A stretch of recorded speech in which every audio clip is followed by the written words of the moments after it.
la bienvenue pour ce conseil municipal du 8 avril dont la secrétaire de séance sera Madame Danielle Castagnera, qui va en plus exercer la présidence de séance pendant le contre administratif. Je voudrais vous indiquer que Madame Isabelle Madrid a donné procuration à Madame Frédérique Fab-Tabourin, que Madame Baligan donne procuration à Madame Sophie Rondeau, que Monsieur Martilly donne procuration à Madame Dumont, que Madame Demarco donne procuration à Isabelle Ramy à son départ, et que Madame Ludlow donne son pouvoir à Madame Serrano-Usac jusqu'à son arrivée. C'est ça. Madame la secrétaire, vous avez la parole pour la première délibération qui est une motion.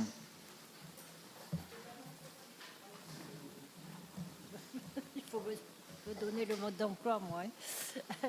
Alors, motion proposée par la ville de Talence portant sur le maintien de l'équilibre territorial dans l'attribution du fonds départemental d'aide à l'équipement des communes FDAEC.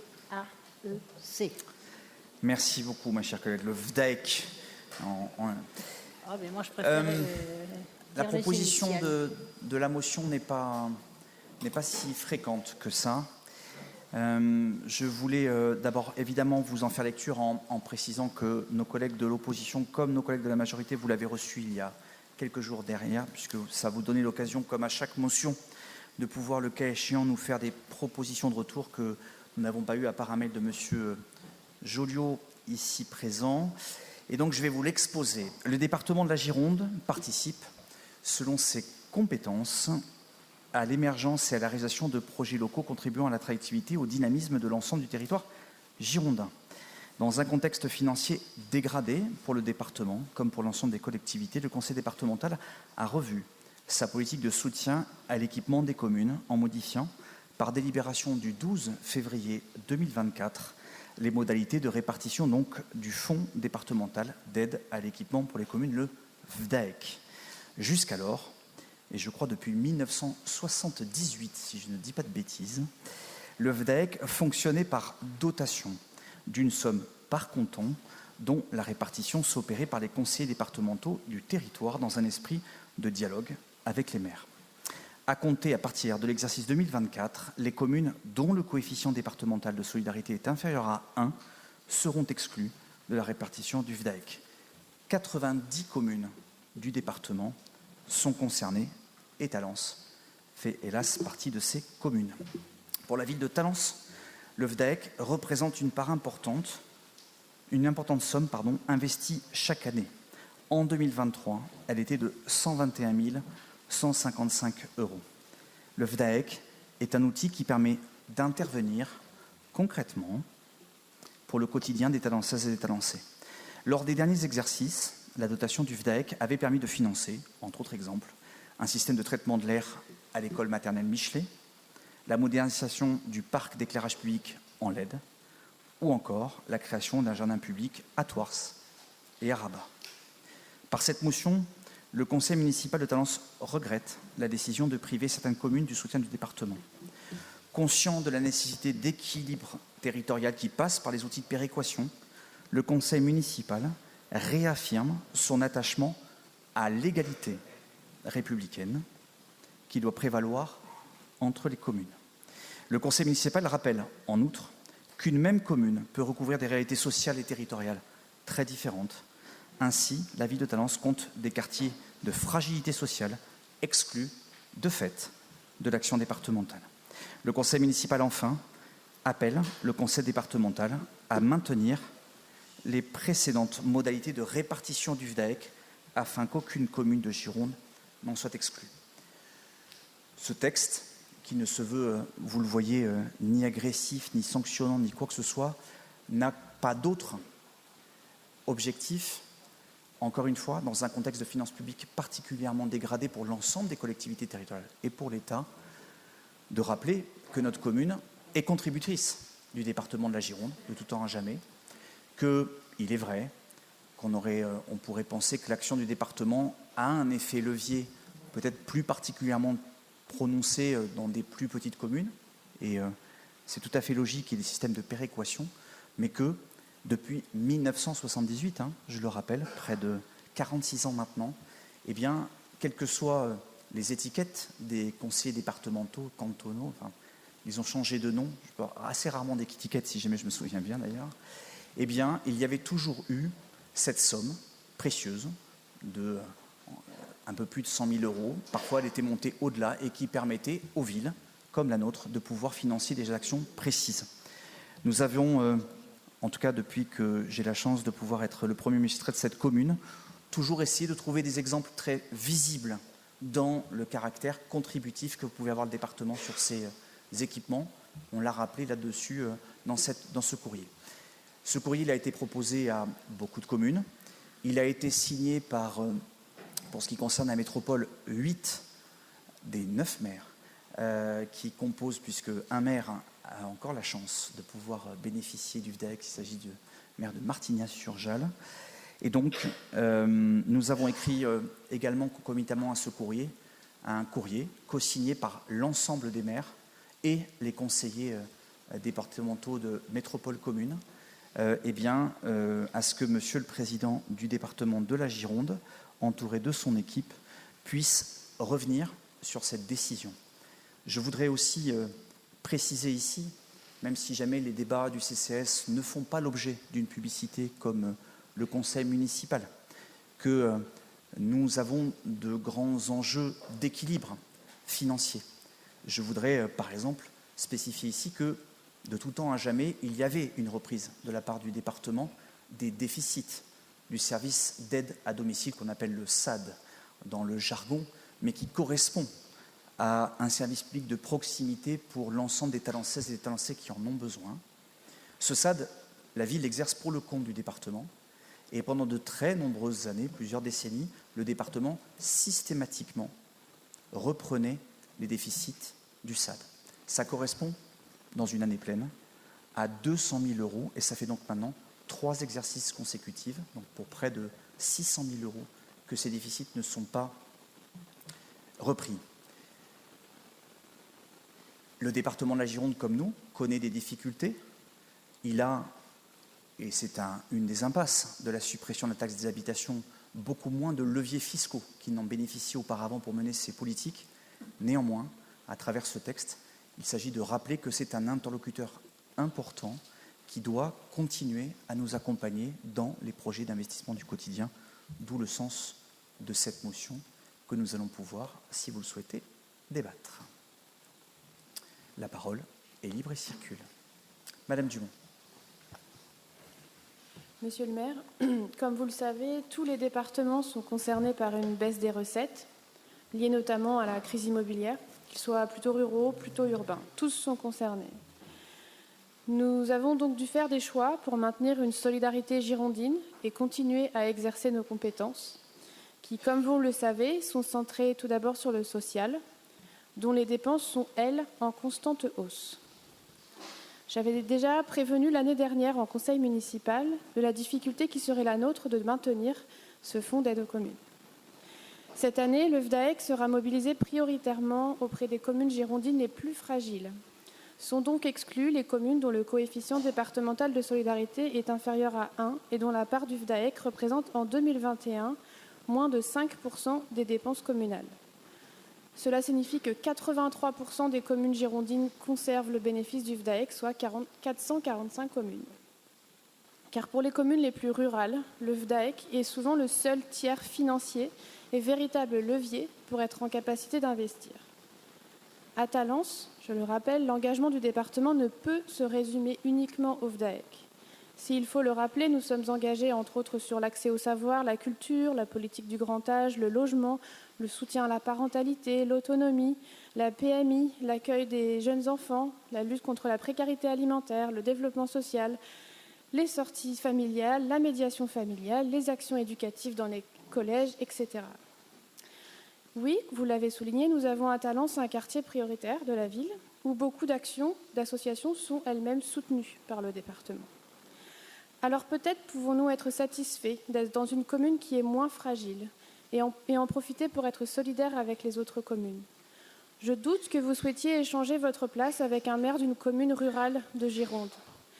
Là-bas, ils n'ont pas en projet la rénovation d'un château, d'un jardin ou même de la construction d'un planétarium. Je vous remercie. C'est le mot que je cherchais. Y a-t-il d'autres demandes de prise de parole? Je vous en prie, Madame Kellier.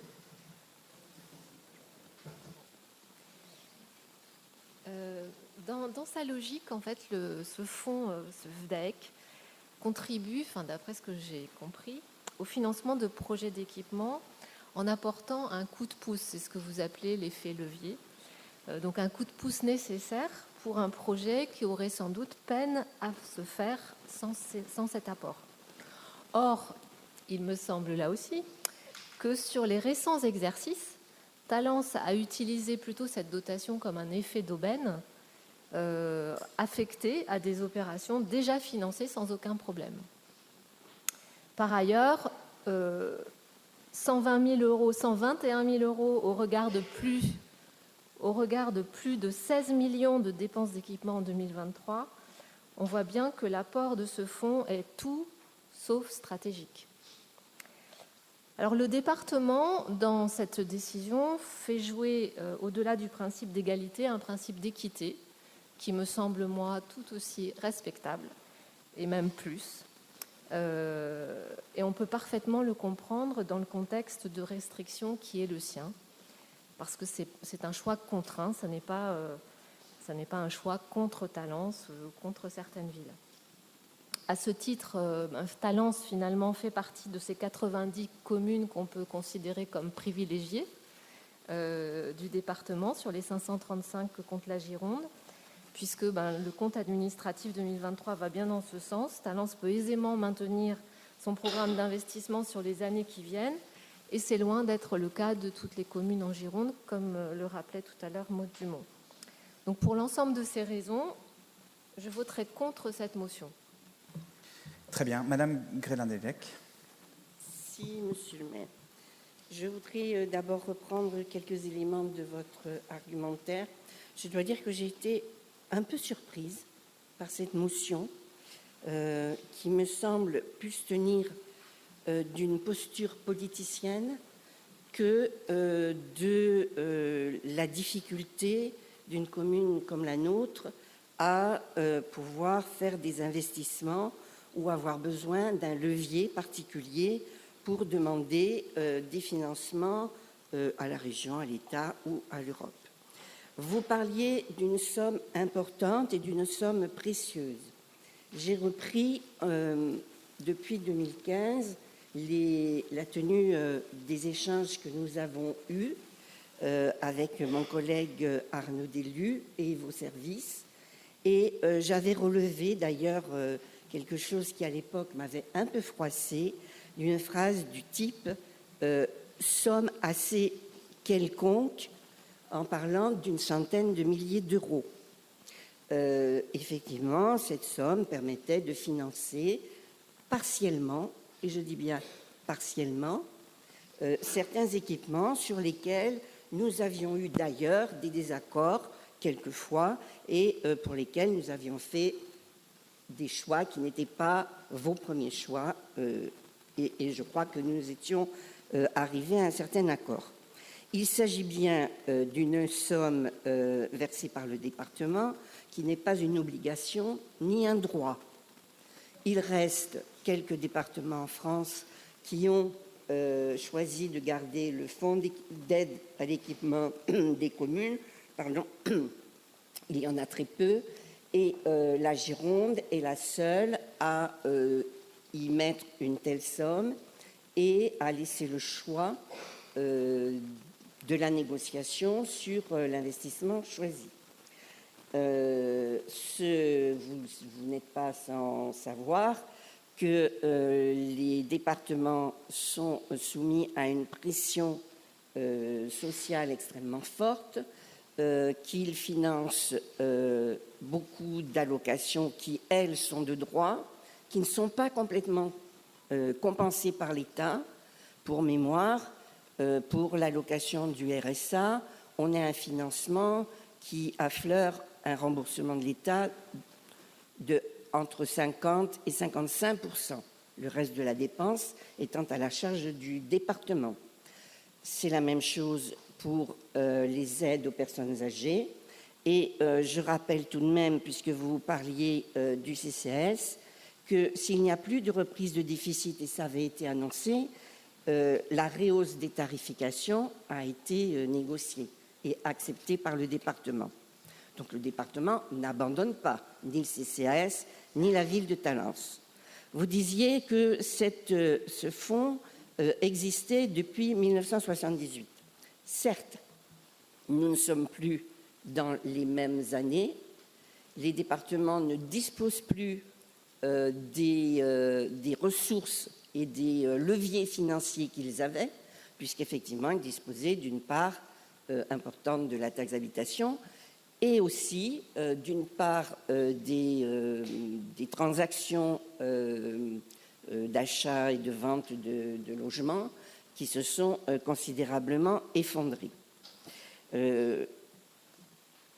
La somme globale que le département consacre au DAEC a été diminuée de moitié et effectivement, c'est massivement la ville de Bordeaux qui perd une somme qui peut être un peu conséquente. Il s'agit de 670 000 €, mais la ville de Bordeaux a aussi d'autres ressources. Je voudrais rappeler aussi qu'en 2015, lorsqu'au département, nous avions évoqué ce fonds départemental pour retravailler les critères, je rappelle à mes collègues et aux gens qui nous écoutent que les critères sont tout à fait publics. Il s'agit de prendre en compte le nombre de personnes au RSA, le nombre de personnes qui sont soumises à l'allocation d'adultes handicapés, le nombre de personnes qui sont sans ressources, le nombre de familles monoparentales, etc., etc. Donc ce sont des critères tout à fait sociaux et pour lesquels nous n'avions pas eu de différents. En 2015, j'avais moi-même proposé au département, d'ailleurs je n'étais pas d'accord avec mes collègues, qu'on attribue plus massivement ce fonds départemental d'équipement et communes, particulièrement aux communes rurales, puisqu'elles sont, elles, complètement dépendantes de cette manne financière, ne serait-ce que pour ouvrir une classe supplémentaire, pouvoir rénover la salle des fêtes ou participer à l'assainissement ou au curage des fossés. Voilà. Il me semble que la ville de Talence n'a pas à se plaindre des aides du département. Pour mémoire, le département continue de financer à hauteur de 1 million les diverses associations et je pense que les Talencaises et les Talençais savent particulièrement combien le département les accompagne, que ce soit dans les aides sociales ou dans les financements aux associations ou à l'emploi. Merci, monsieur le sénateur. Oui, j'ai bien écouté Madame Grélard. Il y a une part de vrai dans ce que vous dites, mais il y a la face cachée aussi. J'ai été 12 ans, 14 ans conseiller général. J'ai même été pendant 2 ans, à l'alternance de Jacques Valade, président de la commission qui attribue les subventions aux associations. Alors il n'y a pas de favoritisme. Il y a une attention plus importante à certaines. Mais ce n'est pas le fait du hasard, c'est l'importance de l'association. Mais je me souviens d'une dernière qui est ODP, que j'avais reçue à l'époque, avant qu'on vienne s'installer, et qui avait été voir le département. Il a été dit au département ODP que responsable, c'est une belle manifestation, mais vous devriez la faire à ce nom, dans le parc. Ça serait très bien. Comme ça. Mais ça ne voulait rien dire d'autre.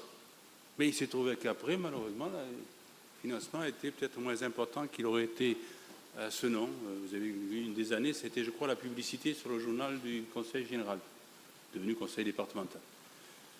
Et par ailleurs aussi, je vous rappelle qu'il y a des conseils généraux à l'époque, qui subventionnait aussi les transports métropolitains. Alors vous avez cette argumentation de dire « Ah oui, mais vous dans la métropole, vous avez effectivement la métropole qui finance ». Nous avons constamment rappelé que le contribuable, il finance la ville, le département, la métropole. Et donc, au titre du fait qu'il finance aussi les collectivités, il devrait s'attendre à une aide au moins généralisée. Il y a des départements qui ont financé les tramways ou d'autres dans d'autres villes. Et ici, ça n'a jamais été le cas. Alors, je vous donne acte des difficultés qu'a le département en fonction des décisions prises au niveau national. Ça, c'est vrai. Mais moi, je voudrais bien, fort de l'expérience que j'avais eue, qu'on puisse voir le soutien aux associations et parfois les motivations, l'importance du travail. Je vois ce qui se fait au CAJ, je vois ce que vous y apportez. Voilà, ça vaudrait la peine d'analyser de manière très concrète tout ça. Je pense que vous avez une obligation de diminuer, mais que c'est pareil, les choix se font parfois pas uniquement sur les critères objectifs. C'est tout à fait ce que je pense. Alors, je vais donner la parole d'abord à M. Bimboire et évidemment, je vais vous laisser la parole. M. Bimboire, vous avez la parole. Eh bien, merci. Donc, Monsieur le maire, du coup, je vais rajouter Monsieur le sénateur aussi. Et à vous, les élus de la majorité. Je ne vais pas reprendre les propos de Denise Grestlanet-Dellec ni de Maude Dumont, mais réaffirmer par mon intervention ma totale désapprobation avec cette motion que je trouve totalement politicarde. Mais vraiment. La situation financière des départements, régions, communes n'est que la conséquence d'un désengagement de l'État qui préfère pénaliser les collectivités, qui, avec l'aide des premiers ministres de Gabriel Attal à Édouard Philippe, n'ont de cesse que de pénaliser les chômeurs, les demandeurs d'emploi, pénaliser les jeunes, étudiants ou pas, les précaires, en réduisant les aides sociales, en détruisant le service public par une politique libérale assumée, en préférant refuser de taxer les superprofits du CAC 40 et en privilégiant l'optimisation fiscale et la fraude fiscale.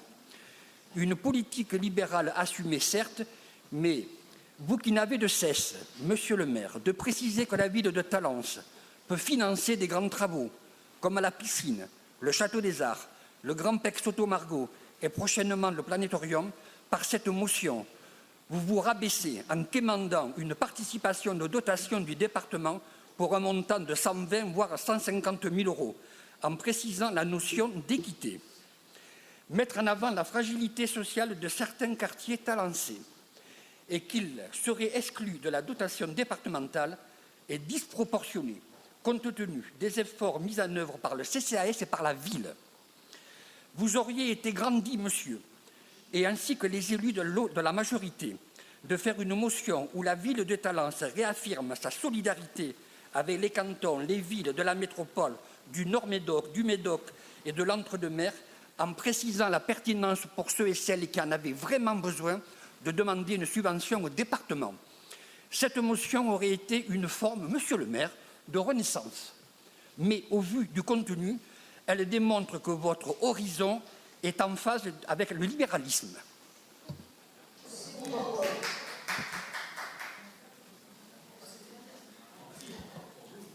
Monsieur Joliot. Oui, merci, monsieur le maire. Chers collègues, il y a des choses vraies, en tout cas que j'approuve dans l'intervention de monsieur Bimboire, notamment concernant la politique sociale de l'actuelle majorité au niveau national, mais c'est un autre débat, me semble-t-il. Le désengagement de l'État, effectivement, le fait que les collectivités aient des difficultés dans une période où tout le pays a des difficultés, où l'économie mondiale elle-même est en ralentissement, c'est pas un scoop, c'est pas une surprise. Par contre, ce qui compte derrière, c'est comment on répartit ce qui reste. Moi, en tant qu'élu talancé, je me sens l'obligation morale de défendre ma ville. C'est-à-dire que je ne conçois pas mon rôle d'élu autrement que dans la défense de l'entité pour laquelle j'ai été élu. Ceci dit, le citoyen peut se poser des questions. Si l'élu ne peut pas entériner un recul sec de ses finances, l'élu, il est aussi citoyen et en tant que citoyen, il doit se poser des questions. Il doit essayer de comprendre pourquoi il y a des choses comme ça. Bon, moi, je dois, pour être honnête, dire que je ne connaissais pas vraiment ce dispositif. Je ne suis pas élu du conseil départemental, donc je me suis renseigné.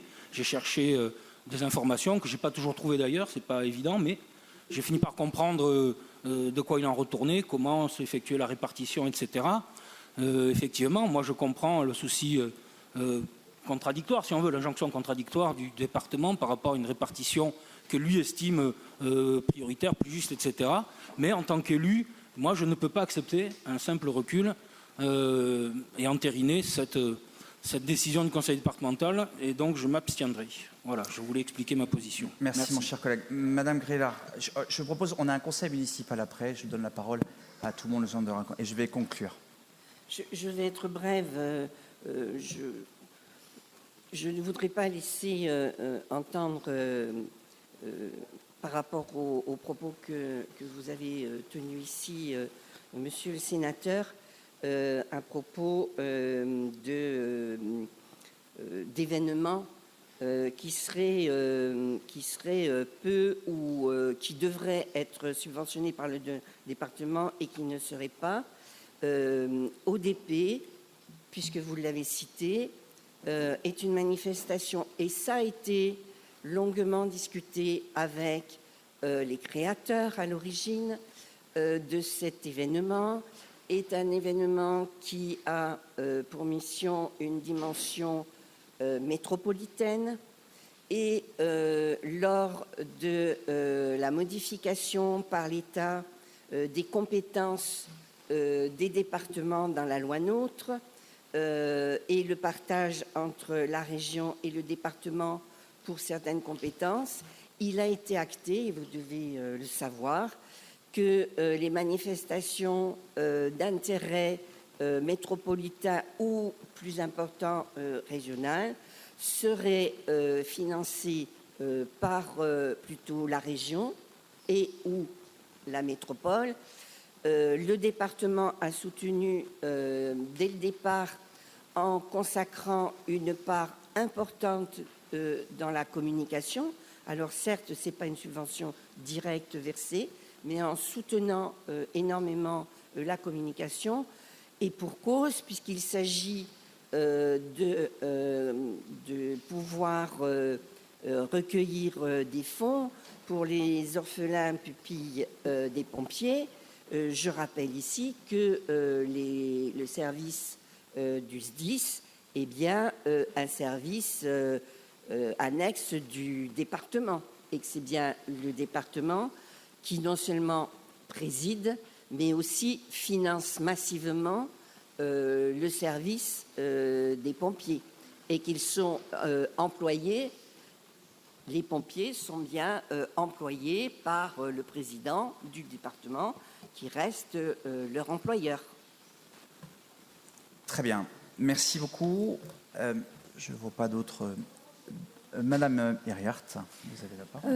Monsieur le maire, merci. Mes chers collègues. Bon, j'entends tout ça. Je vais faire bref. Ceux qui ont un peu de recul sur l'histoire, alors d'abord je voudrais dire à Denise Grélard qu'effectivement il y a une partie des propos qu'elle a tenus qui correspondent à une réalité quant aux débats qui se sont déroulés dans cette assemblée chaque année à l'occasion de l'attribution du VDEC. Bon, donc ça c'est une chose. J'ai entendu nos différents collègues. Bon, moi je tiens pas tellement à rentrer dans cette polémique de savoir qui est quoi, tout ça, ça relève pour moi beaucoup de la posture. Et ceux qui ont un peu de recul historique par rapport à la création du VDEC, c'est le cas quand même de quelques-uns encore d'entre nous, savent très bien, je vais le dire puisqu'il y a des tas de choses qui sont lancées dans cette assemblée ce soir, que c'était simplement une démarche clientéliste du président du Conseil général de l'époque, qui visait à s'attirer les bonnes grâces des populations sur le territoire. Donc le temps a passé effectivement. Donc le VDEC, le département de la Gironde, s'est suffisamment targué pendant des années et des années que c'était le seul département à avoir créé ça, qu'il était à la pointe de ce qui pouvait se faire dans l'aide aux communes, etc. Ensuite, il a essaimé. Ça prouve bien que ça n'était pas dans les compétences des départements, puisque c'était son initiative personnelle. Ça a perduré parce que c'était quand même quelque chose qui était utile. Bon, aujourd'hui, il y a des contraintes financières qui font que le président actuel du département, ce que n'aurait sans doute pas fait l'initiateur de la mesure, décide de revenir en arrière sur certaines communes, je ne porte pas de jugement par rapport à ça. Moi, je vais faire comme notre collègue Joliot, je m'abstiens, je ne veux pas rentrer dans ce type de débat, mais au moins j'aurais dit ce que je pense et quelle est la réelle nature du VDEC. Pour conclure, mes chers collègues, je vais juste me permettre de vous corriger, ma chère collègue. Ce n'est pas une clière de politicienne. Je crois qu'on passe suffisamment de temps ici, en tout cas pour le temps que j'en ai en mémoire, à s'opposer, à se dire les choses, pour que quand une instance, en l'occurrence le conseil départemental, prend une décision, qu'on se donne simplement le droit, et c'est ce qui est marqué dans ce texte, de la regretter. Il n'y a pas d'élément de jugement, c'est toute la pondération de ce texte. Et la critique, parce que vous allez tout à l'heure, nul doute, nous expliquer par A plus B que le compte administratif est une horreur, que c'est pas comme ci, etc. Les budgets, c'est affreux, ça manque de souffle, c'est jamais moment-là. Vous le critiquez. Et on est dans une enceinte démocratique. Et je crois que quand on émet un souhait, cette motion, elle invite les conseillers départementaux, parce que chacun d'entre eux a une responsabilité. Ce n'est pas le président tout seul. Vous avez voté, Madame Dumont, vous avez voté un budget qui supprime le VDEC de Talence. Voilà. Donc, quand vous dites c'est une démarche, je crois que quand on prend des choix, encore une fois, je pense qu'on aimerait tous être des politiques qui n'aient que des problèmes d'argent à répartir. Aujourd'hui, on a des problématiques de financement public. Et pardon, mais d'abord, je vais dire à mon collègue Bimboire, dont je n'avais pas retrouvé ce terme depuis le début du mandat, ça m'a rappelé le Covid, en termes d'intonation, que celui qui a le plus enlevé de dotation aux collectivités territoriales, c'est l'ancien président de la République que votre majorité soutenait, en l'occurrence François Hollande. Ce n'est pas une question de... Et là aussi, vous me dites, vous devriez être solidaire des autres cantons. Mais notre motion ne demande pas à ce qu'on l'enlève. Notre motion dit que d'un point de vue équilibre territorial, on souhaite que tout ce qui a toujours prévalu demeure. Et ça fait depuis 1978 que ça existait. Alors, tu l'as dit, Denise, on pouvait imaginer des éléments. On pourrait imaginer, par exemple, que le VDAEC, ces 2-3 éléments que j'ai vus, par exemple, puisse dire, on laisse dans les cantons qui sont peut-être plus riches, le soin, par exemple, de le flécher sur les QPV. Par exemple, il y a des éléments qui permettent de le majorer. Là, en l'occurrence, il n'y a plus rien. Et quand on parle d'équité territoriale, pardon, mais 50% de la Gironde, c'est la métropole. Alors évidemment que 100 000 € du département dans un petit village ou à Talence, c'est pas la même chose.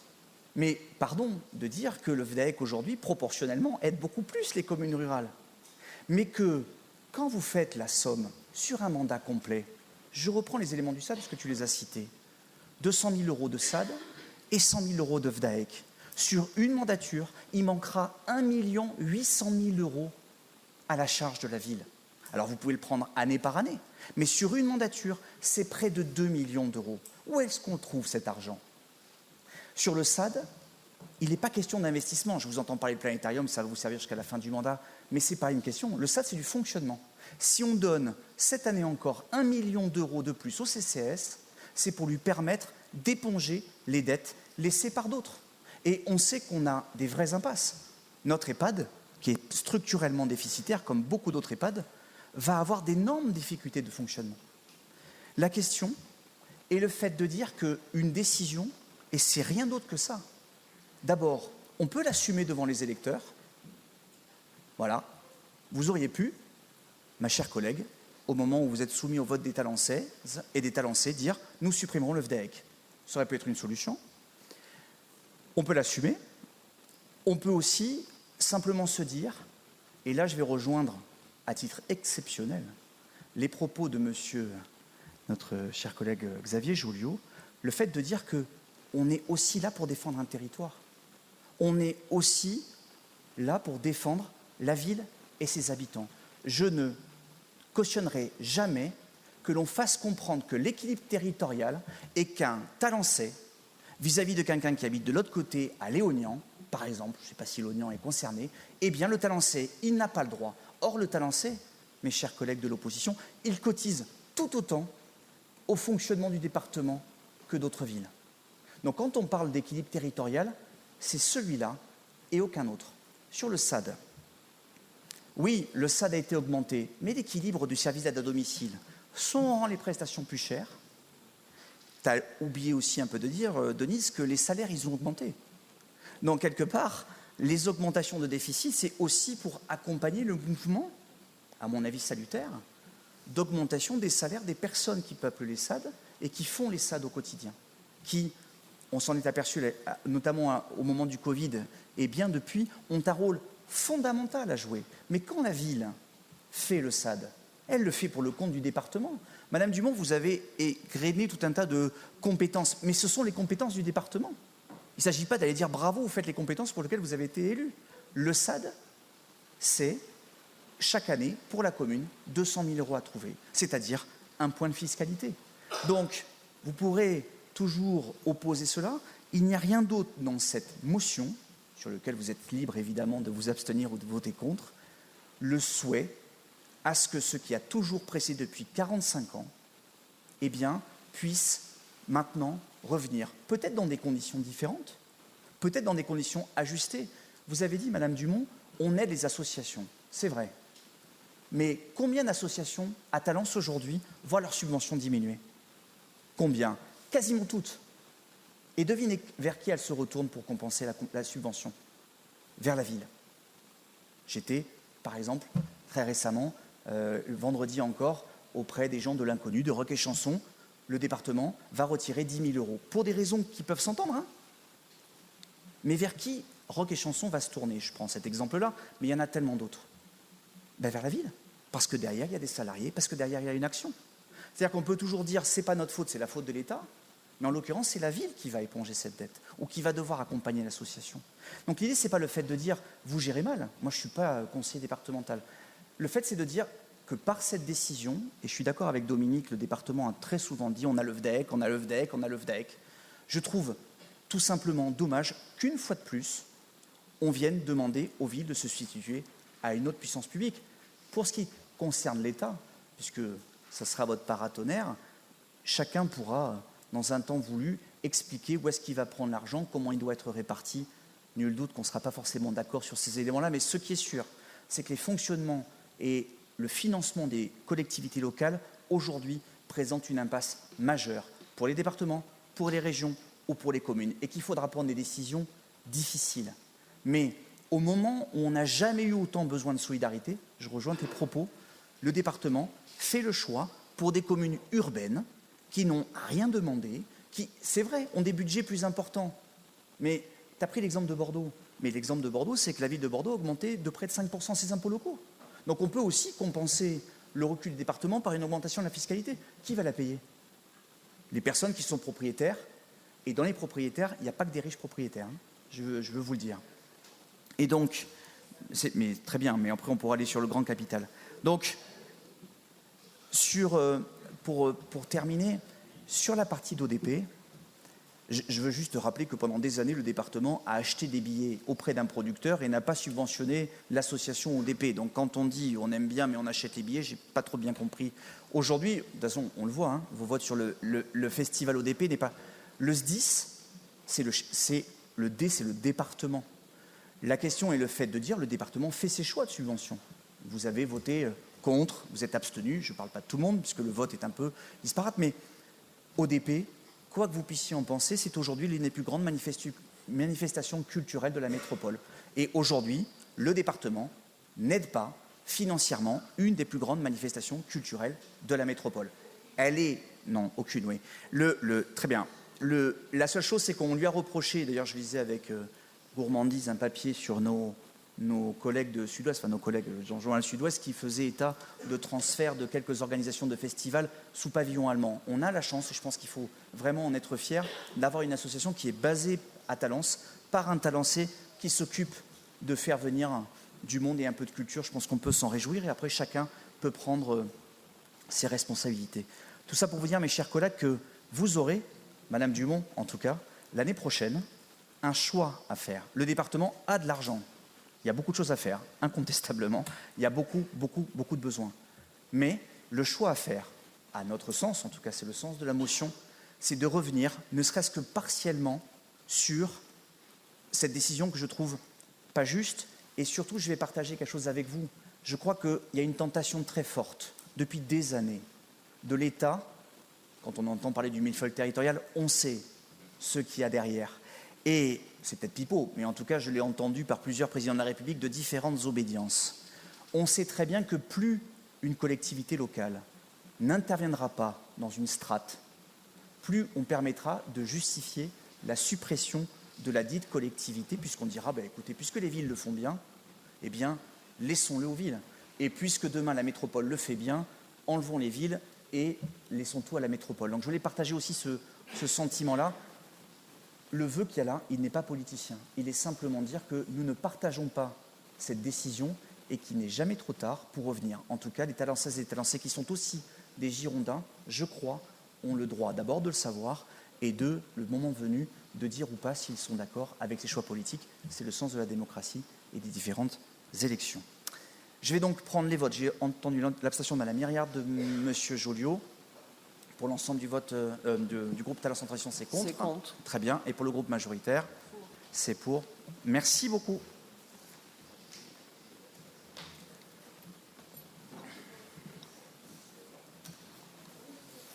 Madame la secrétaire. Alors, rapporteur, Monsieur le maire. Approbation du procès-verbal de la séance publique du 11 mars 2024. Ce procès-verbal appelle-t-il des commentaires de votre part? Je n'en vois pas. Il est adopté à l'unanimité. Je vous remercie. Décision municipale, information du Conseil. Appelle-t-elle des commentaires de votre part? Monsieur Bardin. Oui, mes chers collègues, monsieur le maire, bonsoir. Juste pour avoir une information plutôt technique, mais de voir sur la numéro 44 une passation de commande concernant des missions de maîtrise d'œuvre pour les cours des écoles Paul Lapie et Jean Jaurès. Pourquoi celle de Paul Lapie n'avait pas été prise dans le cadre du projet de réhabilitation de l'école Paul Lapie, puisqu'on a refait déjà la cour côté cuisine, me semble-t-il, et pourquoi ça n'a pas été intégré, auquel cas ça aurait été peut-être les diagnostics, tout ça ont été déjà établis, peut-être dans un contexte financier un peu meilleur que les 11 000 € annoncés. Alors d'abord, cette décision, elle nous permet de rappeler, c'est Sophie Rondeau qui porte ce projet doté d'un budget plus que conséquent pour rafraîchir, végétaliser, rendre plus accessibles les cours d'école de l'ensemble des groupes scolaires. Et ces travaux vont s'étaler de 2024 jusqu'en 2027 avec la capacité à faire grosso modo de 2 écoles par an. Lorsque nous avons lancé ce plan, nous avons demandé aux services techniques, à la direction des bâtiments en l'occurrence, de faire un diagnostic cours par cours, maternelle, élémentaire, de voir quels étaient les cours qui présentaient un grand nombre de choses à modifier, d'autres un peu moins, celles qui étaient un peu plus complexes, etc., etc. Ce qui a permis en fait d'avoir ce planning sur les 4 prochains exercices, 24, 25, 26 et 27.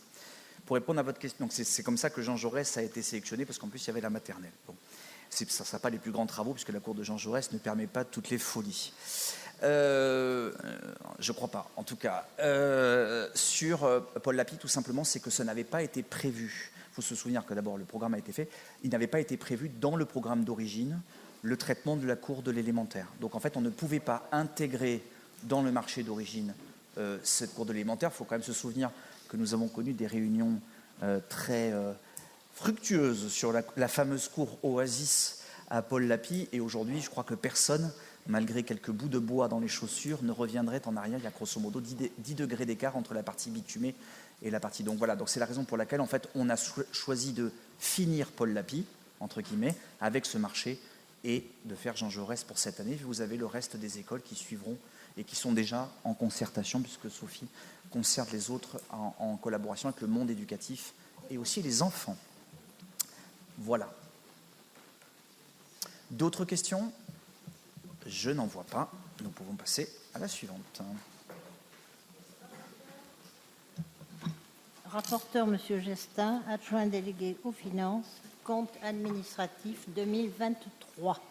Avant de laisser passer d'ailleurs Monsieur Gestin, je vais donc, comme le Code général et territorial m'y oblige, vous laisser débattre et laisser la présidence à Madame Danielle Castagnera pour l'examen et le vote de ce compte administratif.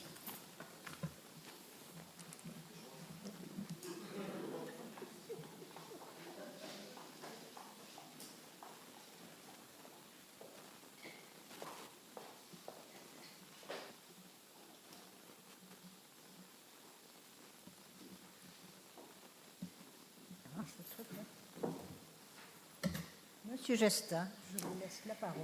Madame la Présidente, mes chers collègues, comme d'habitude, quelques diapositives pour illustrer ce compte administratif 2023.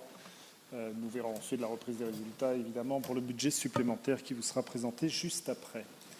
Que retenir de cet exercice 2023 ? D'abord, une année 2023 pas tout à fait comme les autres, et vous le savez, on en a souvent parlé, qui a été marquée évidemment par une inflation très importante, ce qui s'est traduit par une diminution des soldes d'épargne d'environ 10%, avec une très large part qui est imputable directement à la hausse de la facture énergétique. Nous en avons très largement parlé, on va continuer à en parler dès ce soir. Néanmoins, les soldes d'épargne restent quand même à hauteur de 6 millions 100, ce qui reste quand même un résultat plutôt satisfaisant, d'autant plus en tenant compte du contexte des dernières années. Dans le même temps, nous avons poursuivi nos investissements d'envergure, 3 grands projets qui sont finalisés désormais, le stade nautique, le groupe scolaire Paul Lapie et le stade Pierre-Paul Bernard, avec le dojo et le pôle administratif et sportif. Sur l'exercice 2023, les ressources propres de la collectivité couvrent près de 70% des investissements. Le solde a été financé par un emprunt de 5 millions, notre capacité de désendettement restant pour autant très en deçà des seuils d'alerte, avec 3,7 ans de capacité de désendettement.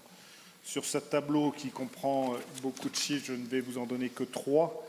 D'abord, un résultat de fonctionnement de l'exercice à 4 954 000. Un résultat de clôture de la section d'investissement à moins 1 481 000. Un résultat des balances des restes à réaliser à moins 2 119 000. L'addition de ces 3 chiffres représentant un résultat global de clôture 2023 à 1 352 000. Je vous épargne les centaines d'euros. Pour les taux de réalisation qui s'approchent plutôt des bons taux de réalisation, vous allez le constater par vous-même, 84% sur la section d'investissement côté dépenses et 97% du côté des fonctionnements. On peut tout de même préciser que les taux de réalisation de la section d'investissement tiennent compte des restes à réaliser en dépenses. Ils se chiffrent à 6,4 millions avec 1,3 million sur le stade Pierre-Paul Bernard, 1 million sur le stade nautique, les autres chiffres étant un peu plus anecdotiques. Une croissance importante des dépenses, je vous l'ai dit, tirée beaucoup par des questions liées à l'inflation, mais pas que. Nous avons aussi réouvert le stade nautique depuis le mois d'août. Nous avons renforcé de manière importante, le maire en parlait tout à l'heure, l'aide au secteur associatif et plus particulièrement au Centre communal d'action sociale. Je vous rappelle que nous avions redélibéré en novembre ou en décembre, je ne sais plus, une nouvelle revalorisation de la rémunération de nos agents et puis l'inflation des prix. Tout ça explique cette hausse des dépenses importantes. Pour autant, nous avons réussi à contenir l'évolution de ces dépenses de fonctionnement à un niveau inférieur à celle de l'inflation. Donc cette hausse de près de 10% des dépenses à plus 4,1 millions nous rapproche de l'inflation pour être quasiment identique à celle de la période 2017-2023. Sous les effets de cette inflation, la dynamique des recettes de fonctionnement continue à rester favorable. 6,1% de progression, ce qui est un rythme quand même inférieur de ce que nous avons pu connaître. Alors la revalorisation forfaitaire des valeurs locatives était plutôt bonne, avec 7,1% de progression, mais il y a une diminution drastique des droits de mutation sur les opérations, résultat de la crise que nous connaissons aujourd'hui dans le bâtiment, avec une vraie baisse de près d'un tiers des recettes dans ce domaine-là et des versements de la caisse d'allocation familiale à moins 400 000, puisqu'elle le verse directement maintenant aux structures. Il y a évidemment eu des compensations sur certaines, pas toutes, certaines des subventions qui ont été allouées. Donc des ressources fiscales à plus 7,9%, des dotations subventions participation à moins 2,6% et autres recettes plus 6,8% pour se chiffrer à un total de 59 356 000. La section de financement dont les équilibres sont globalement préservés. Donc une forte augmentation quand même des prix de l'énergie qui reste à signaler, avec des dépenses de fonctionnement qui ont progressé de manière plus importante que les recettes. Ainsi, pour la première fois depuis 2019, les soldes d'épargne sont à la baisse de moins 10,2%, mais restent quand même à un niveau élevé, comme je vous l'ai indiqué, à 6,1 millions d'euros par an, pour l'année 2023 en tout cas.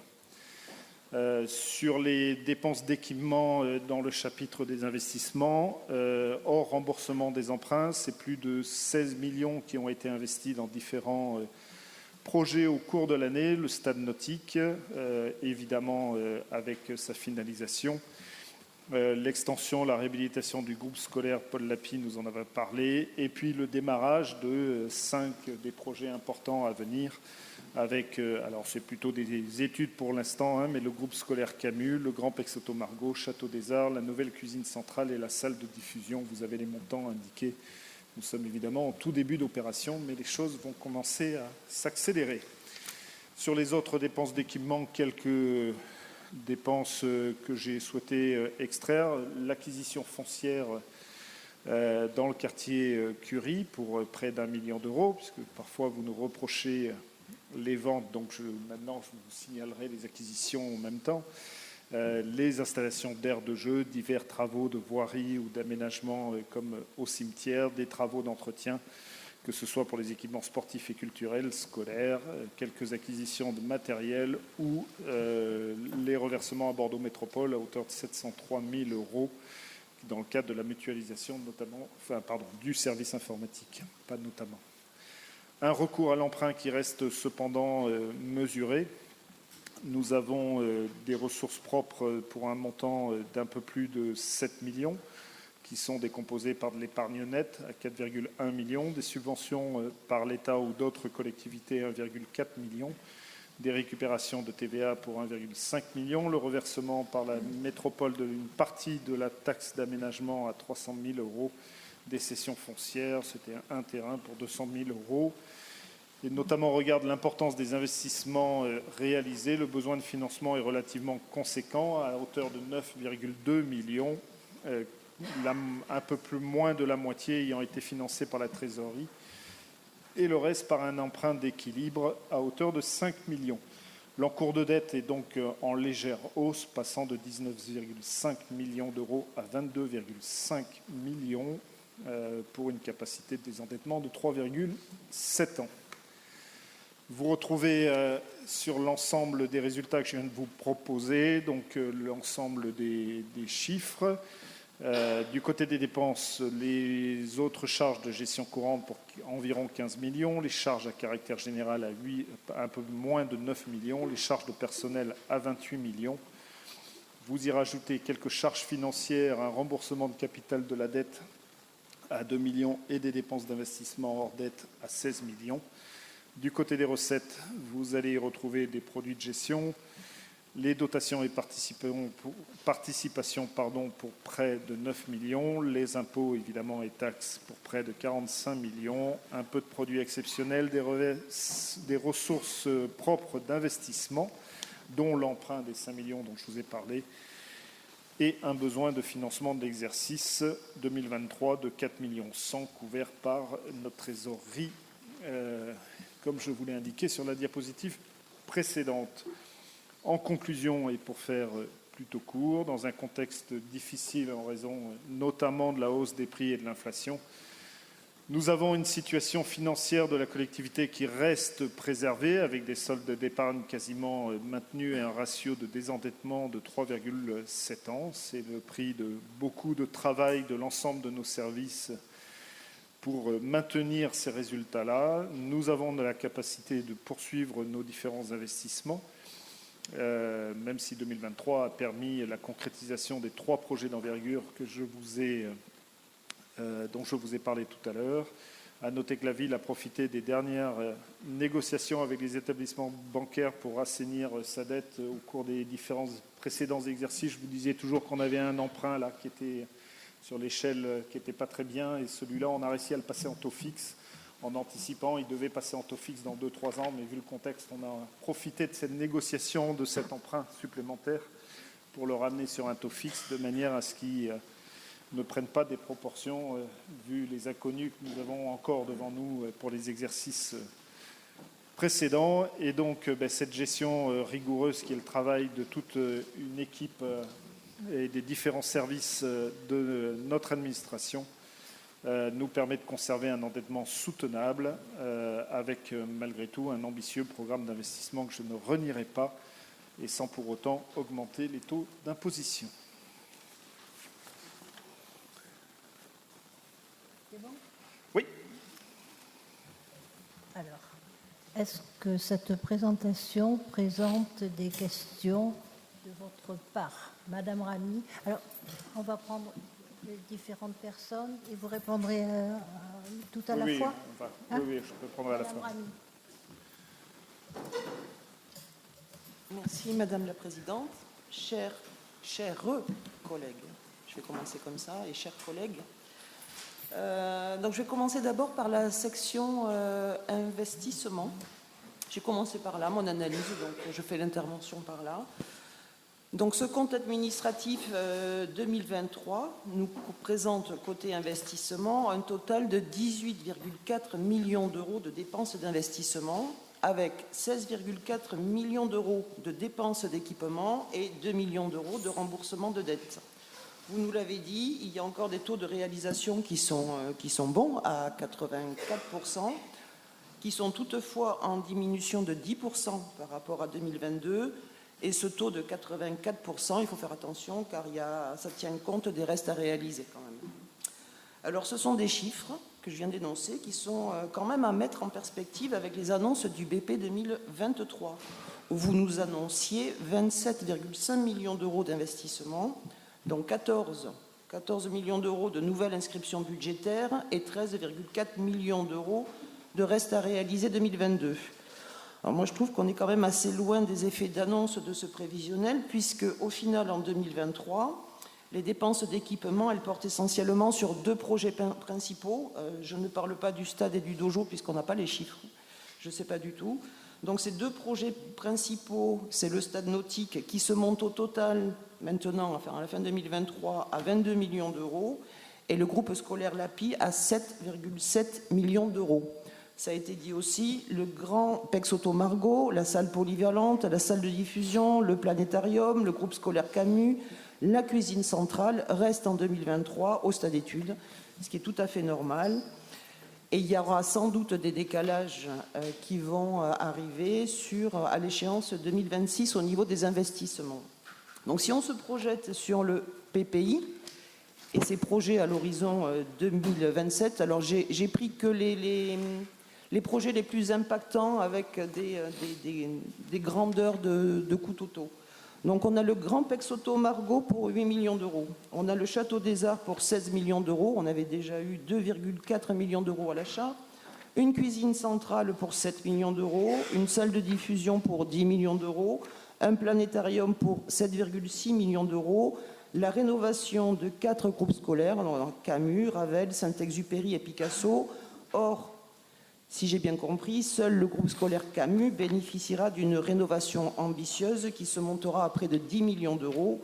Les 3 autres groupes scolaires n'ont pas le même niveau de rénovation au vu des montants qui sont affichés. Donc au final, sur votre mandature, ce sont 2 écoles sur 9, je n'ai pas compté la Serre, qui vont bénéficier d'une rénovation complète. Je trouve que c'est un petit peu, c'est peu. Alors, vous êtes ainsi engagé dans des programmes lourds en investissement, mais aussi en temps. Et là, moi, je cherche quand même les investissements qui sont affectés à la transition écologique. Je reprends les termes que vous avez employés au BP 2023. Vous savez, en vert, sous le PPI, là. Il était tout mignon, tout petit. Alors, vous annonciez 33,77 millions d'euros entre 2023 et 2027. Si on fait une moyenne, ça fait 6,75 millions d'euros par an. Et là, évaporation ou infiltration, profonde sans doute. Moi, je ne les retrouve pas dans le CA 2023, c'est dommage. Alors, vous allez me rétorquer que vous agissez sur la rénovation, mais arrêtez le saupoudrage, quantifiez, chiffrez, comparez, mettez en perspective, et là, on aura de vrais débats démocratiques. Parce que vous avez la main sur plein d'enjeux, vous avez la main sur la rénovation du patrimoine public, la production d'ENR, le verdissement de la flotte de véhicules, le déploiement des mobilités actives. Je vous rappelle que 3 collectivités métropolitaines ont abondé les aides achat vélo, en plus des aides de l'État et des aides de la métropole. À Talence, j'ai rien vu. De plus, vous avez la capacité d'investir, puisque vous reportez sur le budget 2024 environ 4,67 millions d'euros d'excédent de fonctionnement 2023, avec une projection globale de 28-29 millions d'euros d'investissement. Fin 2023, vous avez une capacité d'autofinancement correcte, vous l'avez dit vous-même, à 3,7 ans. Vous pouvez également mobiliser un fonds d'accélération de la transition écologique des territoires via la LOF, la loi d'orientation financière. Donc je vous laisse donc assumer les choix de ne pas réinterroger d'autres projets qui sont sans doute pas prioritaires par rapport à des enjeux environnementaux et sociétaux qui sont majeurs. Côté fonctionnement, la section, elle se porte plutôt bien, très bien même, je dirais, puisqu'elle arrive à dégager un excédent de presque 7 millions dans une conjoncture complexe. Et malgré une progression de 10% des dépenses et un taux de réalisation de 97%, Talence se positionne quand même 11% en dessous de la moyenne nationale de la strate. Talence se supporte, mais comme toutes les collectivités, des augmentations de charges de personnel pour 1,4 million d'euros et des charges à caractère général pour 1,7 million d'euros. Elles sont dues essentiellement au surcoût énergétique. Alors j'ai une question quand même, parce que je ne l'ai pas vu ça. L'État avait mis en place des mesures de soutien aux collectivités dans le cadre de la forte augmentation des coûts de l'énergie. Le bouclier tarifaire, l'amortisseur électricité, le filet de sécurité et le maintien à taux réduit de la TIFCE. Pouvez-vous nous préciser si vous avez utilisé ces leviers par rapport à la situation énergétique de Talence?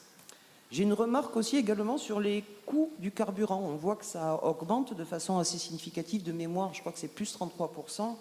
C'est peut-être aussi le moyen de réfléchir à la flotte de véhicules. Est-ce que vous ne pouvez pas passer à une flotte de véhicules cyclables pour les déplacements internes sur le territoire? Il y a des vélos par cargo, il y a des triporteurs.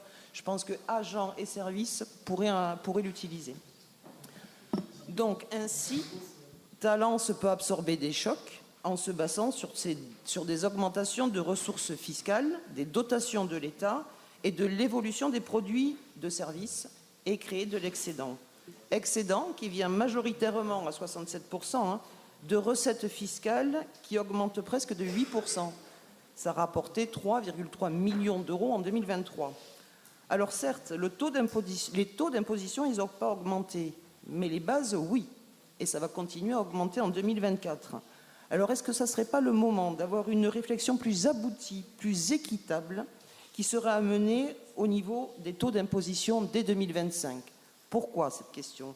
Parce que sur les 28 communes de la métropole, Talence se positionne plutôt sur la fourchette haute pour la taxe sur le foncier bâti et la taxe d'habitation. On est la 20e collectivité avec le taux le plus élevé. Et plutôt sur la fourchette basse pour la taxe sur le foncier non bâti. On est à la 9e place. On a une évolution de la ville de Talence, notamment sur le taux de résidence secondaire qui augmente. Ça a augmenté de 57% entre 2021 et 2023. On est passé de 533 à 840. Talence présente finalement un taux relativement élevé du taux de foncier bâti, puisqu'on est à 22% au-dessus de la moyenne de la strate pour le produit de l'imposition par rapport à la population. Donc je vous engage donc à pouvoir réfléchir à une réflexion plus homogène, tout en gardant le taux de recette fiscale, mais peut-être mieux équilibrer les taux, et avoir une réflexion plus sociale au final. Alors plus généralement au niveau national, l'année 2023 est une zone de turbulence. Mais certaines collectivités résistent. C'est bien plus compliqué pour d'autres. Pourtant, Talence résiste bien. On l'a évoqué tout à l'heure. Pour les départements et les régions, la situation elle est plus critique, car ils perdent respectivement 45 et 3% de leur épargne. L'État aide, certes, mais en 2023, le déficit public il a grimpé à 5,5% du PIB. Plus que le prévisionnel, et la dette, elle s'établit à 110,6%. Ainsi, se préfigure sûrement un débat prometteur sur la contribution des collectivités au redressement national, la péréquation. Effort qui impactera peut-être les investissements futurs de la ville de Talence. Je vous remercie. D'autres questions? Madame Kelly. Moi, j'aurais juste quelques petites questions, enfin étonnements. En lisant la synthèse, je suis toujours étonnée de l'optimisme ou du caractère assez édulcoré de certaines formulations. Par exemple, quand vous écrivez que Talence a montré un soutien très nettement renforcé au secteur associatif, en fait, pour les associations, le renforcement des subventions s'élève à 3,9%, si je ne m'abuse, c'est-à-dire au-dessous du taux de l'inflation en 2023. Donc, ce n'est pas un soutien renforcé très, très important. Et pour le CCAS, il est plus marqué, puisqu'il est de 16%, mais pour les associations, non. Donc, arrêtons de dire que Talence renforce énormément son soutien au secteur associatif. Sur la capacité de désendettement, moi je ne suis pas économiste, je ne suis pas comptable et je crois que je ne serai jamais, donc j'ai des questions candides. Mais c'est vrai que là on peut voir entre 2022 et 2023 que la capacité de désendettement, alors là pareil, la formulation me fait sourire, une légère augmentation de cette capacité de désendettement qui passe de 2,9 ans à 3,7 ans, ça fait quand même une augmentation de 28%. À ce tarif-là, dans 2 ans, on dépasse les 5% qui représentent la moyenne de la strate. Et enfin, j'ai une dernière question, vraiment de curiosité. Donc là, on voit qu'effectivement, l'épargne diminue. Alors, je pense que c'est tout à fait acceptable de dire qu'une ville n'a pas pour vocation d'épargner et d'être assise sur une bonbonnière de 17 millions d'euros comme il y a quelques années. Donc ça, dont acte. Mais par exemple, vous, en tant que gestionnaire actuel de cette ville, pour vous, quel est le niveau d'épargne que vous envisagez d'atteindre à la fin du mandat ? Ou dit autrement, si vous ne voulez pas répondre directement à cette question-là, quel est le niveau d'épargne, à votre avis, qu'il est prudent de garder pour une ville comme Talence ? C'est-à-dire au-dessous duquel il ne faudrait pas aller. Voilà, merci. Quelqu'un d'autre a des questions ? Non ? Bon. À vous, Monsieur Gestin. Alors, je vais peut-être commencer par la fin.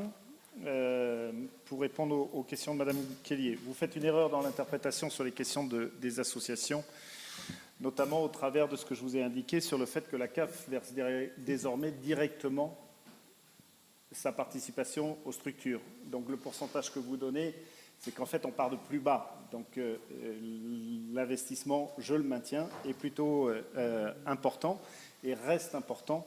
Je n'oserais vous renvoyer au débat initial en début de conseil et je vais tenter de ne pas le faire pour pas qu'on reparte dans des questionnements, mais d'autres collectivités très proches, eux, baissent de manière sensible leur... donc j'aurais même tendance à dire que même si on arrivait juste à maintenir, finalement, on ferait plutôt pas mal par rapport à ce que font les autres. Vous avez cité une moyenne actuelle de la strate à 5,9 ans. Je crois que c'est le chiffre que vous avez donné. Ça, c'est la moyenne actuelle. Je vous donne rendez-vous dans 2-3 ans. On verra quelle sera la réalité. Parce que là, vous oubliez tout le contexte qu'on est en train de traverser. Donc aujourd'hui, nous sommes plus de 2 années en dessous de la moyenne de la strate actuelle. On verra si dans 2 ans, la moyenne de la strate restera toujours à cet endroit-là. Sur votre question finale, en fait, je vous renvoie au débat du ROB. Il n'y a pas de surprise. Le chiffre, vous l'avez. On est dans des prévisions à rester aux environs de 9 ans en fin de procédure. Enfin, il n'y a aucune surprise, mais ça, c'est un débat de ROB. Ce n'est pas un débat de conseil d'administration, de compte administratif, pardon. Concernant les remarques d'Isabelle Ramy, alors d'abord, pardon, mais les chiffres sur le stade et sur tout le reste, vous les avez, hein, ils sont dans le rapport, ils sont indiqués, je vous ai remis la diapositive, ils ne sont absolument pas cachés. S'il y a des restes à réaliser, c'est aussi parce qu'à certains moments, la métropole ne nous a pas facturé, donc au moment, c'est une réalité. Vous savez bien quand même le fonctionnement des restes à réaliser et vous connaissez bien le temps de l'investissement public. C'est une comptabilité qui est assez compliquée, en fait, mais pour l'ensemble des collectivités où on nous demande d'avoir des budgets équilibrés, d'inscrire l'intégralité des sommes avec des choses qui s'échelonnent beaucoup dans le temps. Vous avez abordé la question des écoles. Vous avez quand même oublié de citer 3 écoles métropolitaines. Je ne vous cache pas, pour illustrer le reste de votre propos, que j'aimerais que la métropole ait le même degré d'exigence que nous avons, nous, pour les 2 écoles que vous avez pu citer, parce que nous serons bien loin du compte.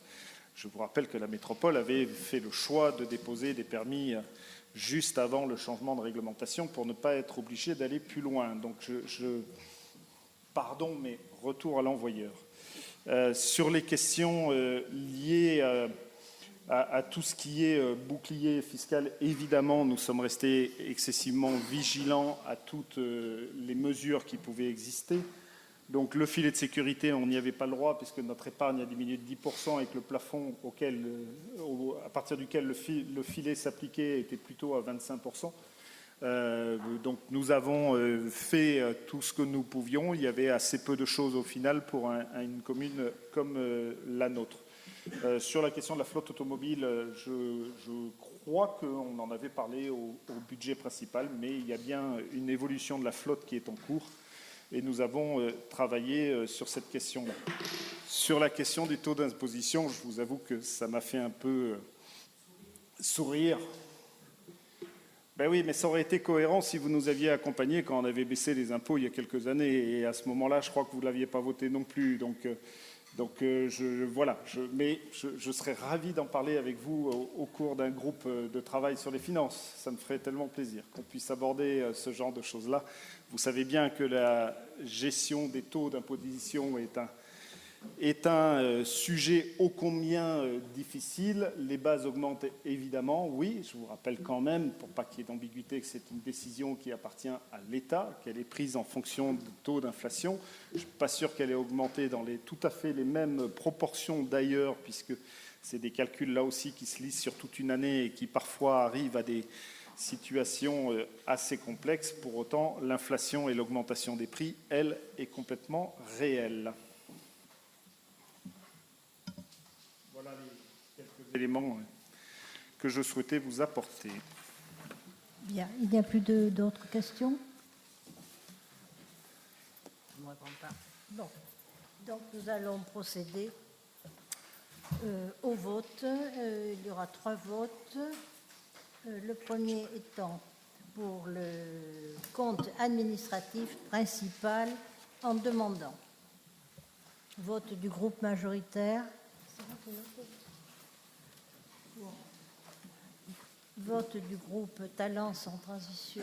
Alors on est bien sur le compte administratif. Sur le compte administratif principal, là, oui. Voilà, NPPV. Oui, oui. Compte administratif. NPPV. Je ne prends pas part au vote. Ne prends pas part au vote. Je suis un peu sourde. Alors, il faut Dans monter le micro. quelque temps, ça va s'améliorer. Donc, ne prends pas part. Vote Talence debout, c'est joli. D'accord. Et vote du groupe Nouvel Esprit Talence. NPPV. D'accord. Deuxième vote pour le SPIC, Régie des transports, en demandant. Vote du groupe majoritaire.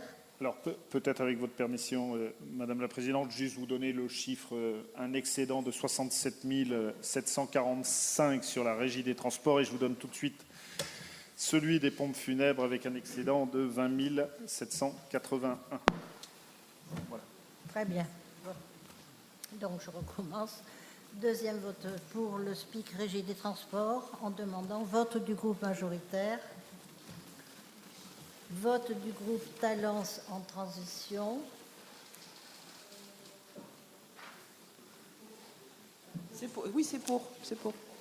Vote du groupe Talence debout, Monsieur Joly. Pour. Ah, là j'entends, c'est bon. Vote du groupe Nouvel Esprit Talence. Pour également. Enfin, troisième vote pour le SPIC pompe funèbre en demandant. Vote du groupe majoritaire. Vote du groupe Talence en transition. NPPV. Vote du groupe Talence debout. Pour les pompes funèbres, c'est pour. Ah, alors, je recommence. Vote du groupe Talence en transition, c'est pour. Vote du groupe Talence debout. Pour. Et vote du groupe Nouvel Esprit Talence. Pour. Très bien. Bon, ben c'est parfait. Monsieur le maire va pouvoir revenir à sa place. Et par contre, je rappelle qu'il y aura des feuilles à signer. Oui, s'il vous plaît, ne partez pas sans signer les documents. Voilà. Bon, ben je vais continuer maintenant.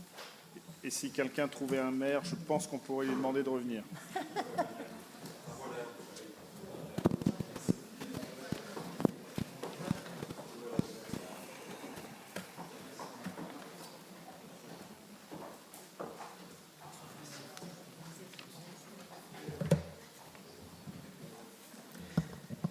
Merci beaucoup, Madame la Présidente, chère Daniel, d'avoir procédé à la conduite de ces débats. Je voudrais vous préciser que je présente les excuses de Madame Josie Desgars, qui a dû nous quitter précipitamment, et que Madame Lartigue la représentera pour la suite du Conseil. Madame la secrétaire. Je continue. Alors, rapporteur Monsieur Gestin, délibération numéro 4, affectation du résultat de la section de fonctionnement au titre de l'exercice 2023, budget principal, budget SPIC, régie des transports, budget SPIC, pompe funèbre. J'ai l'impression que ça refait pareil. Alors, pardon. Mais oui, non, j'ai rien dit. C'est parfaitement... Non, j'ai rien dit. On m'a enduit d'erreur. Pour les principaux, pardon. Je vais rattraper ma diapo, parce que là, c'est trop petit. Eh oui, on vieillit. Donc, pour l'affectation des résultats, un excédent global de 3,5 millions et des restes à réaliser de 2,1 millions à reporter dans le cadre du budget supplémentaire 2024. Non, pardon, excusez-moi, je suis en train de vous dire des bêtises. Vous avez tout dans la délibération. Est-ce qu'elle appelle... C'est exact. Non, parce que je pense qu'il n'y a pas besoin forcément de présentation. Est-ce qu'il y a des éléments particuliers de questions, Isabelle? Oui, juste, à force de faire du copier-coller, il y a des boulettes qui arrivent. Donc le titre, synthèse des résultats du CA 2022 à reporter dans le cadre du BP 2023. Mais c'est non, pas mais une boulette, ça? C'est pas la bonne diapo. Oh, c'est pas la bonne diapo. Voilà, c'est tout. On en parlera au moment du budget sup. Bon. Donc j'ai les chiffres, mais 4,9 millions de résultats d'exercice pour la section de fonctionnement, déficit de 3,6 millions pour la section d'investissement et donc les affectations correspondantes. Je vais vous demander, sauf s'il n'y a pas de questions, les votes différenciés sûrement pour le budget principal.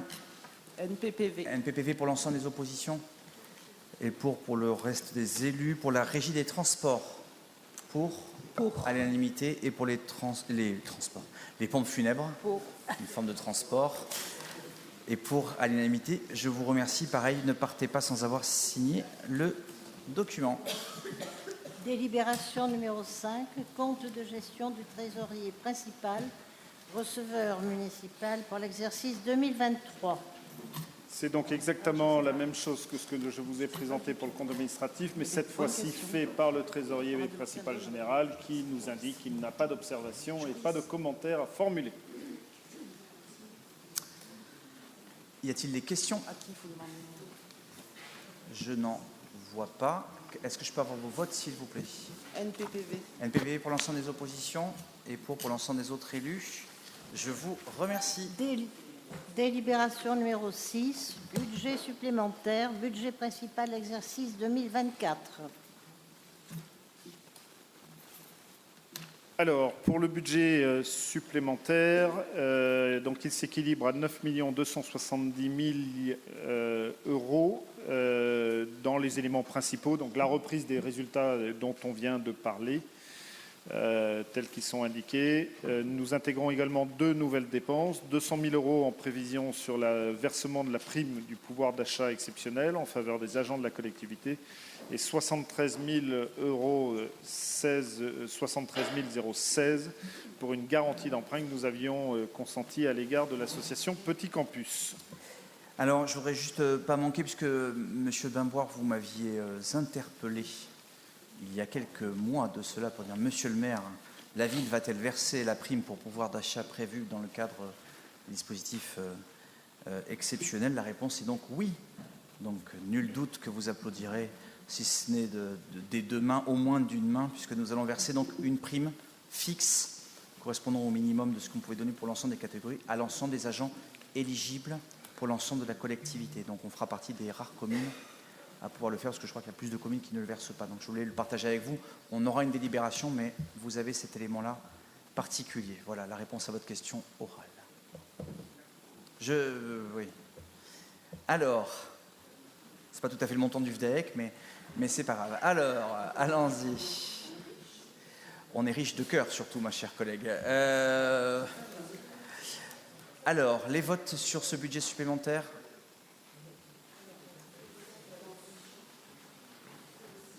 Sauf s'il y a des questions. On est sur le budget principal? Oui. Supplémentaire, oui. Alors, c'est NPPV. Ah d'accord, très bien. Pour l'ensemble des oppositions. NPPV. Très bien. Et l'ensemble des autres élus votent pour. Je vous remercie. Délibération numéro 7, budget supplémentaire, budget SPIC, régie des transports, exercice 2024. Il s'équilibre donc à la hauteur de 67 745, qui est exclusivement la reprise des résultats de l'année précédente. Les votes pour, je suppose, à l'unanimité. Je vous remercie. Délibération numéro 8, budget supplémentaire, budget SPIC, pompe funèbre, exercice 2024. Même chose que la précédente, uniquement la reprise des résultats avec un excédent de fonctionnement de 20 781 euros. S'il n'y a pas de questions, je suppose que les votes sont pour, à l'unanimité. Je vous remercie. Délibération numéro 9, exploitation des installations de chauffage, de climatisation, d'eau chaude sanitaire et de ventilation des bâtiments communaux. Marché numéro 19/30, protocole transactionnel numéro 2. Alors, cette délibération est assez équivalente à celle que nous avions déjà passée au mois de novembre, hein, mêmes effets avec la même réalité. Je vous rappelle juste que donc, nous sommes sur un marché institué depuis le 4 janvier 2019, qui verra son terme au 30 juin 2024. Je vous avais déjà expliqué toutes les difficultés que nous avions eues et évidemment l'envolée des prix qui provoque que nous avons atteint les maximums. Donc en novembre, nous avions voté un protocole transactionnel d'accord avec notre titulaire à hauteur de 574 846 et cette fois-ci, je vous propose un protocole à hauteur de 403 817. Évidemment, nous avons toutes les factures correspondantes. Malheureusement, je crains que nous redélibérerons certainement avant le 30 juin. Y a-t-il d'autres demandes de questions? On avait déjà débattu de cette délibération. Les votes, s'il vous plaît. Madame Ramy. On va continuer sur ce qu'on avait déjà voté, donc ça sera abstention. Abstention pour le groupe Talence en transition dans sa globalité. Oui. Madame Kellier, Monsieur Joliot. NPPV pour Monsieur Joliot. Abstention. Abstention pour Madame Kellier. Le reste des élus votent pour. Je vous remercie. Délibération numéro 10, rapporteur Monsieur Bénard, adjoint délégué à la culture. Monsieur le maire, mes chers collègues, la ville de Talence peut s'enorgueillir d'avoir la deuxième école de musique de la Gironde, après le conservatoire régional de Bordeaux. Et donc, cette école accueille actuellement 1000 élèves de 18 mois à 82 ans et propose 39 disciplines différentes et 23 pratiques collectives. Donc il serait une juste reconnaissance que de demander que cette école de musique devienne un conservatoire communal, un rayonnement communal. Et donc cette délibération consiste à demander l'autorisation de pouvoir exercer les formalités qui permettront auprès de la DRAC de pouvoir obtenir cette labellisation qui serait une juste reconnaissance du travail des professeurs de musique et de la directrice de cette école de musique qui, jusqu'à présent, est vraiment à l'honneur de notre ville. Merci beaucoup, mon cher collègue. Je suis d'accord avec notamment tes premiers propos. On a vraiment la chance d'avoir un établissement remarquable et qui va prendre et qui continuera son envol dans le cadre notamment du futur projet du Château des Arts. Mais pas seulement. Y a-t-il des demandes de prise de parole? Non. Le vote, Monsieur Joliot, pardon. Oui, merci Monsieur le maire. Moi, je me posais simplement la question de savoir quels étaient les avantages, en quoi ça consistait concrètement et quel serait le cahier des charges éventuel. Ça permettrait une meilleure reconnaissance de l'école de musique, d'avoir cette labellisation en tant que conservatoire. Ça permettrait une meilleure reconnaissance des diplômes, voilà, et sans avoir un coût supplémentaire pour la ville. Donc c'est que des avantages en fait pour notre ville. Il y a une dimension en tout cas à ce niveau-là qui est quand même de la reconnaissance du travail fait. Partagez avec vous que seulement 4 établissements sont classés en Gironde à ce niveau-là, ce qui nous permet pas simplement de dire qu'on est parmi, entre guillemets, les meilleurs, mais en tout cas le faire reconnaître à travers ce classement. Et donc, c'est une première étape dans cette démarche. Donc, les votes, s'il vous plaît. Pour, à l'unanimité. Je vous remercie. Je vais vous proposer de faire les 11. Rapporteur, Madame Thomas Pitot, qui va regrouper les décisions, je pense, 11, 12, 13, 14, 15 et 16. Madame Pitot, adjointe déléguée aux ressources humaines et à la qualité de vie au travail. Bonsoir mes chers collègues, c'est parti pour ces diverses délibérations. Commençons par la première délibération qui concerne la reconduction d'un poste d'enseignant d'art plastique au Forum. Par délibération de mars 2023, vous aviez autorisé le renouvellement de contrat d'un agent recruté en mars 2022 pour faire suite à un congé pour convenance personnelle. Il est proposé de reconduire ce poste pour une durée de 2 ans. Délibération suivante, nous sommes ici sur les besoins estivaux du stade nautique Henri Deschamps. La collectivité doit recruter en ce sens 4 éducateurs sportifs des activités de la natation. Et je vous propose d'ouvrir ces postes aux contractuels de catégorie B.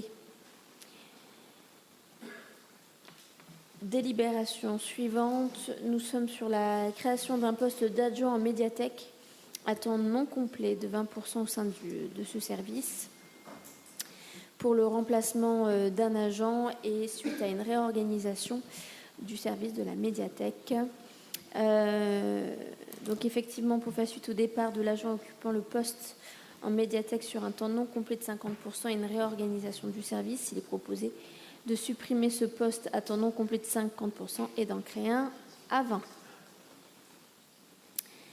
Délibération suivante, on est sur une création de poste suite à un nouveau besoin d'accompagnateur social. En effet, il s'agit ici de faire suite à l'ouverture du tiers-lieu La Ressource au sein de l'espace Chanteclair dans le quartier de Thouars. La collectivité doit recruter un accompagnateur social au sein du service développement social Quartier Sud afin de répondre aux besoins du service et des usagers.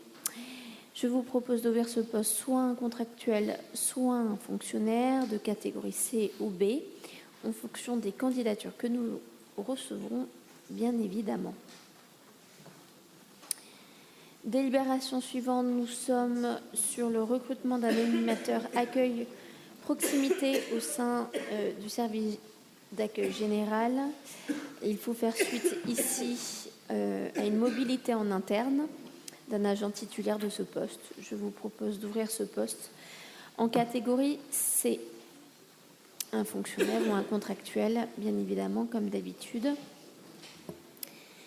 Délibération suivante, il s'agit ici du recrutement d'un adjoint au chef d'équipe du secteur entretien du domaine public au CTM. Effectivement, on fait suite, vous le savez tous maintenant certainement, on fait suite à le décès de l'agent titulaire de ce poste et donc nous souhaitons pallier à son remplacement. En catégorie C, merci. Ouais, je ne voulais pas manquer d'avoir une pensée pour Monsieur Parboteux qui nous a quittés malheureusement très soudainement, Oui. et, pour l'ensemble de l'équipe qui l'entoure.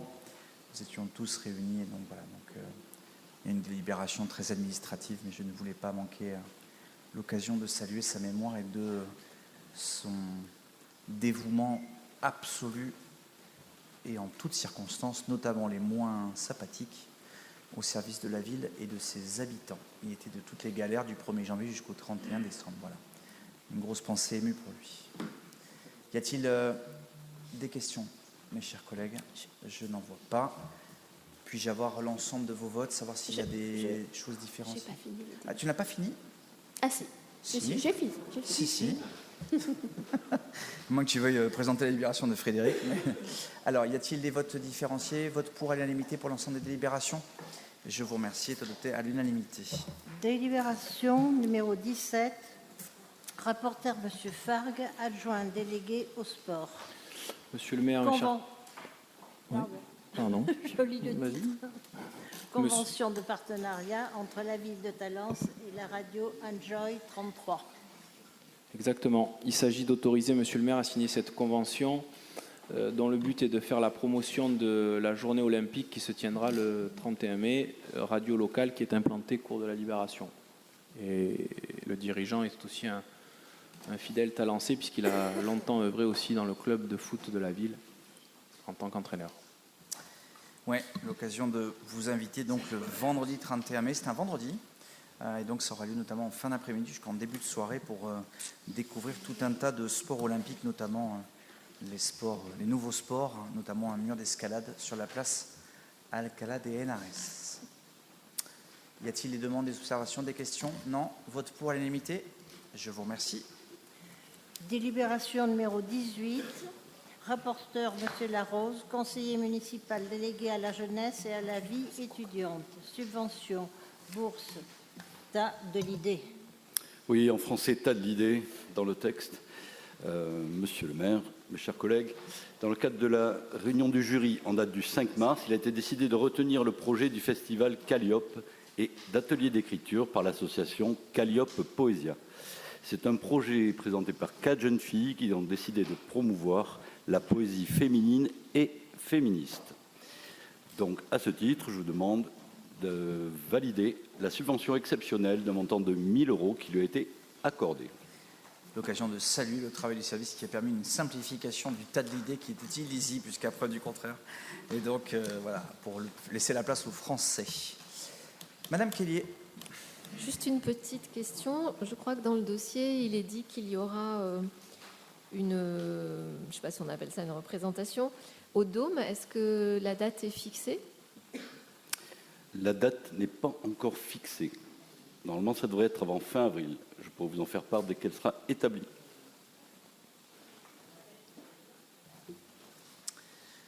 d'autres questions? Je n'en vois pas. Pour à l'unanimité, je vous remercie. Délibération numéro 19. Rapporteur M. Hanotin, conseiller municipal, délégué à l'habitat et urbanisme. Autorisation de dépôt d'une déclaration préalable donnée à Atmo, Nouvelle-Aquitaine, pour des travaux sur la station de surveillance de la pollution de l'air, 6 angle des rues de Verdun et du Général Persin.